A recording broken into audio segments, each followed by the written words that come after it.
नमस्कार दोस्तों, मोटिवेशनल और स्पिरिचुअल फैमिली में आपका स्वागत है दोस्तों। इस हमारे चैनल का मकसद आपको एक पॉजिटिव माइंडसेट के साथ आपकी हर इच्छा को पूरा करने का सरल से सरल उपाय क्या हो सकता है और आप निराशा और हतोत्साहित ना होकर कैसे अपनी ही सोच से, अपने अवचेतन मन से आप सोच कर अपनी मन चाही दुनिया पा सकते हैं। इसके लिए बहुत सारे उपाय, बहुत सारी किताबें और बहुत सारी चीज़ें बनी हुई होती हैं, पर उन सभी का सार हम आप लोगों को बताएंगे। तो चलिए आज भी शुरू करते हैं। एक बुद्ध भगवान एक जाना माना नाम है बौद्ध धर्म में पूरे विश्व में, और उनकी जितनी भी स्टोरीज़ है, उनकी जितने भी जिन कहानियाँ हैं, बुद्ध कहानियाँ हैं, वो आज भी लोगों के द्वारा इतने ध्यान से पढ़ी और सुनी जाती है, जिसमें मोटिवेशन तो रहता ही है, साथ ही उसका स्पिरिचुअल महत्व भी उतना ही ज़्यादा होता है।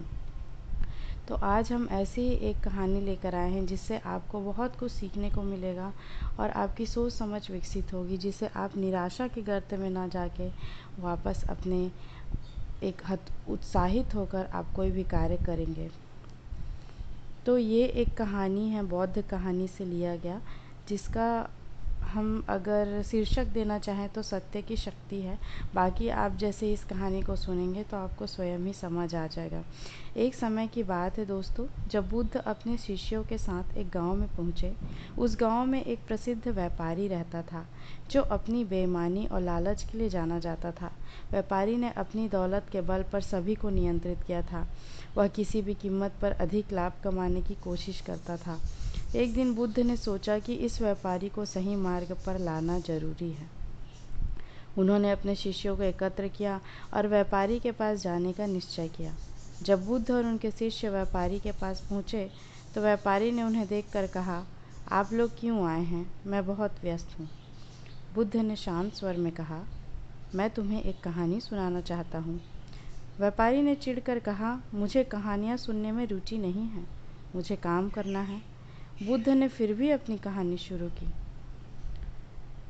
एक बार एक राजा था, बुद्ध ने कहा। उसका एक बहुत प्यारा पक्षी था जो हमेशा गाना गाता था। एक दिन किसी ने उस पक्षी को चुरा लिया। राजा ने उसे वापस पाने के लिए हर संभव प्रयास किया, लेकिन वह पक्षी नहीं मिला। कई सालों बाद राजा ने सुना कि उसका पक्षी एक व्यापारी के पास है। व्यापारी ने हंसते हुए कहा, मैंने इसे खरीदा है और अब यह मेरा है। राजा ने कहा, लेकिन यह मेरा पक्षी है, इसे मुझे लौटा दो। व्यापारी ने कहा, मैं इसे लौटाने के लिए तैयार नहीं हूँ, मैं इसे बेचना चाहता हूँ। राजा ने गुस्से में कहा, अगर तुम इसे नहीं लौटाओगे तो तुम्हें गंभीर परिणाम भुगतने होंगे। व्यापारी ने राजा की धमकी की अनदेखी की। बुद्ध ने कहानी जारी रखी। राजा ने एक सिपाही को बुलाया और आदेश दिया कि व्यापारी को गिरफ्तार किया जाए। व्यापारी डर गया और तुरंत पक्षी को लौटाने के लिए राज़ी हो गया। उसने समझा कि उसकी बेईमानी और लालच का कोई परिणाम हो सकता है। जब बुद्ध ने कहानी समाप्त की तो व्यापारी के चेहरे पर सोचने का भाव था।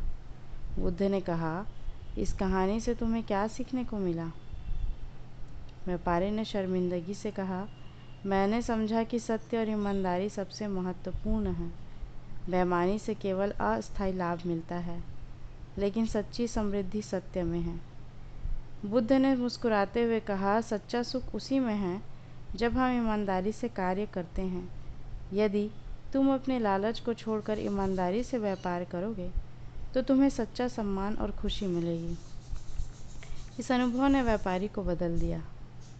उसने अपने व्यापार में ईमानदारी अपनाई और धीरे धीरे उसकी दौलत भी बढ़ी, लेकिन अब वह दूसरों के प्रति दयालु और सहायक हो गया।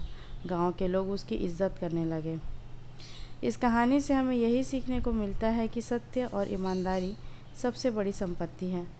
अगर हम अपने जीवन में इन मूल्यों को अपनाते हैं तो न केवल हमारा व्यक्तित्व विकसित होता है, बल्कि हमें सच्ची खुशी भी मिलती है। तो दोस्तों, यह जो सद्गुण की हम दृष्टि में कहते हैं कि ईमानदारी, व्यापार, यह आजकल के लोगों को सुनने में बिल्कुल अच्छा नहीं लगता। ऐसा कुछ नहीं होता है। लेकिन सही मायनों में अगर आपको बहुत लंबी तरह आगे जाना है अपने जीवन में, तो आपको इन मूल्यों को लेकर चलना रहेगा। बड़े बड़े जितने भी ग्रेट लीडर्स हुए हैं, चाहे महात्मा गांधी हो, चाहे नेल्सन मंडेला हो, उन्होंने अपने इन्हीं गुणों के बल पर आगे आकर दुनिया में नाम किया है। हमें मंगलमय अंत या अपनी समस्या के समाधान की कल्पना करनी चाहिए। हम जो भी कल्पना करते हैं, हम जो भी महसूस करते हैं, वो हमेशा याद रखिएगा कि हमारा मन उसे हमेशा स्वीकार करता है और उसका परिणाम देता है। इसीलिए जीवन का नियम आपके माध्यम से पूर्ण लय और एकरूपता के साथ प्रवाहित होगा। यदि आप विश्वास के साथ प्रतिज्ञा करेंगे कि मेरी जो भी इच्छा है वो पूरी होगी, तो वह ज़रूर पूरी होगी दोस्तों। आप इसे आज़मा के देखिएगा। आप दिन में 3 बार अपने लक्ष्य को, अपनी इच्छा को बोल के देखिएगा पूर्ण समर्पण भाव से। कुछ जिस भी ईश्वर को आप मानते हैं उनको समर्पित करके, या अगर आप ईश्वर को नहीं मानते तो पूरी तरह नेचर को या प्रकृति को आप पूरी तरह समर्पित करके इस कार्य को करके देखिएगा दोस्तों। 1 माह के भीतर आपके पूरी दिन दुनिया में बदलाव आएगा। तो आज के लिए इतना ही दोस्तों। हमारे नेक्स्ट वीडियो में आपके लिए इससे भी ज़्यादा अच्छे और मोटिवेशनल स्टोरीज़ ज़रूर हम लेंगे। आप प्लीज़ इस चैनल को सब्सक्राइब करिएगा और ऐसे ही मैं आपको बहुत ही अच्छे अच्छे वीडियोस और